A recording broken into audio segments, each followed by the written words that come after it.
Buying a house in the UK is a significant financial commitment, and you need to save beyond the sales price listed on the property. I know this because my husband and I recently bought our first newly built 4-bed house as foreigners living in the UK on a visa, and we had to pay almost £13,000 in hidden fees in addition to the initial purchase price of the house. So I can tell you for free that it is essential to consider these hidden costs as they could impact your budget. In this video, we will explore some of the often overlooked expenses for purchasing a house here in the UK and discuss the importance of budgeting beyond the sales price. I will also give you a glimpse of how we spent almost £13,000 in hidden fees. Now, when purchasing a house, especially in the UK, you want to think of the cost of buying the house as an iceberg. See the top of the iceberg as the purchase price and the bottom of the iceberg as the hidden cost. You want to think of it as an iceberg because buying a house is like an iceberg. There's so many complexities to it. There are some that are hidden or not visible or often overlooked, and there are some that are very visible. Common sense will just tell you that you need to pay for this when buying a house, e.g. the initial purchase price of the house.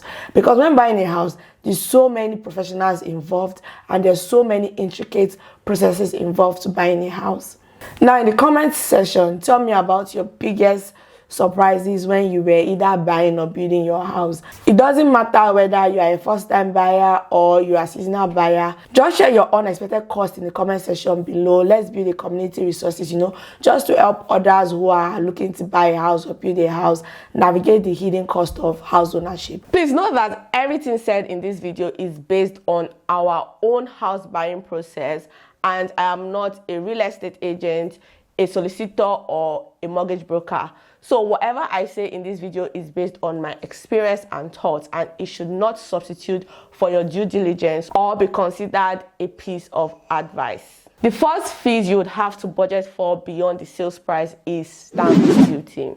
Stamp duty is a tax imposed on properties in the UK by the UK government, and the amount you pay depends on the purchase price and the property's location. Stamp duty can be a substantial expense, so considering this into your budget is crucial. However, exemptions and discounts are available for first-time buyers and specific property values.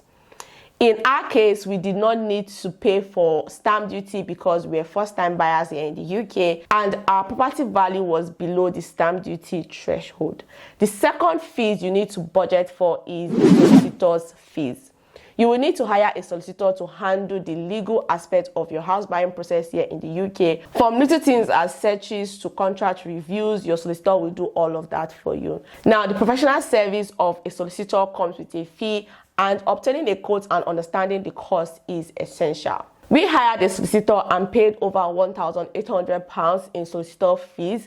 I will leave the breakdown of our solicitor fees on the screen for those who are interested in it. Now, we initially paid 20% beforehand just to show our solicitor that we are committed and we're going to use them so that they can start our searches and help us review the contract. And we paid the remaining 80% after we had completed our house buying process. So basically, solicitor was with us from the beginning of the house buying process to the end of the house buying process. The third fees you would want to budget for is Snag survey fees. You may or may not budget for these fees because you might choose to skip a Snag inspection. Now, after you have collected the keys to your new house, you can contact a surveyor to do a Snag inspection just to spot if there's any problem with your new build. So they'll spot if there is small or cosmetic or significant or insignificant structural damage or problems with your new build. So basically, a snagging survey is a visual survey to check the quality of your building's craftsmanship against the applicable standards set by the UK government. Now, you can incur additional expenses with these services, but knowing that you have an excellent house is crucial because some developers in this UK can be funny. And remember that the purchase price of a house here in the UK, it's a lot, and most times their money is borrowed from the bank. So it's important to do this snagging inspection just to be sure that you have a good house and that later in the future the house will not give you problems. And once you get the snagging inspection report, you can send that report to your developer, and if there's any issues with the building, the developer can send someone out there to fix it. Now, the fourth expenses you would have to budget for beyond your purchase price is the mortgage broker and mortgage fees. For those who do not know who a mortgage broker is, basically a mortgage broker is a person or a company that arrange a mortgage between you, the borrower, and the lender, aka the banks. Now, in the UK, you can get services of a mortgage broker for free, and you can also contact a mortgage broker that you would have to pay. We went to the mortgage broker that our developer suggested, and his services were for free. Now, speaking about mortgage broker, I think I need to find out what the difference between a free and a paid mortgage broker is. But in the meantime, if you know, explain it to me in the comment section. Now, you can get services of a mortgage broker for free, or you can pay for it. But for the lenders, aka the bank, they might charge you arrangement and application fees for securing a mortgage. Now, this cost can add up, so compare offers and choose a mortgage that suits your budget. We went with a mortgage product with a mortgage fee of £999, and we had to pay it because that product was what worked best for our financial circumstances, or what worked best for what we wanted. Although we did not pay for the services of our mortgage broker, we paid for the mortgage fee. Sometimes why the mortgage broker will not charge a fee is because the bank would usually pay them for every successful mortgage application they make. And they will actually state in your mortgage offer how much the bank would be paying the mortgage broker for applying for the mortgage product for you. Now, the fifth expenses you would want to budget for beyond the sales price is home insurance.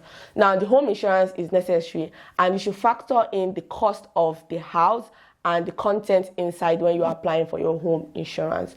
So mortgage agreements would require you to have like a home insurance in place just to protect the lender and to protect you should in case any unforeseen incident happens to the house.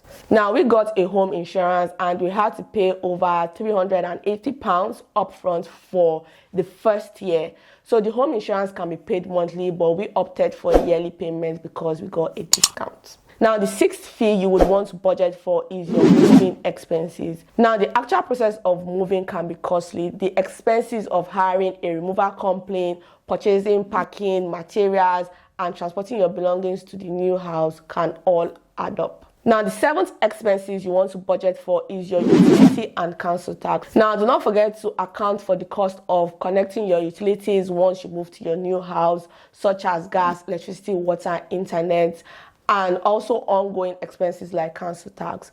Now, owning a house in the UK does not mean you are exempted from these bills. In short, your bills might increase because you must consider repairs and maintenance as you are now your own landlord. If anything goes wrong in the house, you might have to do it yourself, or you might have to pay someone to come and fix it for you. There is no landlord to take responsibilities of that. Now, I have it in mind to do a video on our first month bills as house owners here in the UK. So don't worry, that video might give you an insight of how to budget for your utility bills and council tax when you move into your new house. Now, the eighth thing you might have to budget for is your furniture and decor expenses. Now, when you move into a new house, you may need to purchase new furniture and decor items, which can quickly add up. Now, let me bust your bubbles. This one shocked me. Some new builds in this UK do not come with flooring. So you might also have to consider the cost of flooring your new house, so you do not move into your new house floorless. So you see why it is vital to budget beyond the sales price, because there are some things that you will not even know they do not add to the house that you might have to purchase. We paid over £7,500 in flooring costs. Now, if you want to know how we save for our house deposit and how we save beyond the sales price, watch my video on smart strategies, how we successfully save for our first UK house deposit. It will give you some great savings insights. Now, the ninth expenses you would want to budget for is estate charges. Now, the developer might impose estate charges if you are buying a property in a new development. Now, these are recurring costs that should be considered. We had to pay £159 upfront in estate charges for the first year we'll be living in that estate.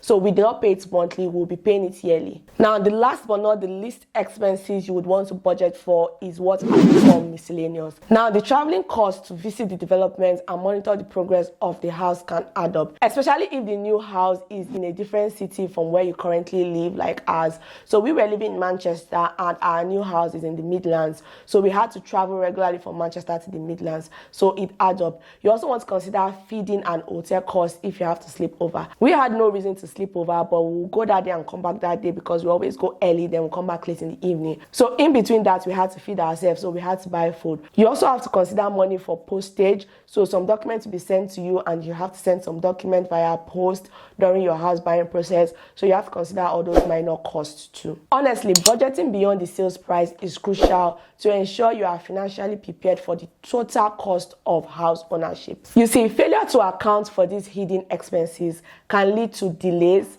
financial restraint, and unexpected challenges. But by planning ahead, by watching videos like these or reading blog posts or asking your solicitor and mortgage broker questions, you can understand the complete picture of the cost involved in buying a house here in the UK. And you can make a more informed decision and enjoy a smoother transition into your new house.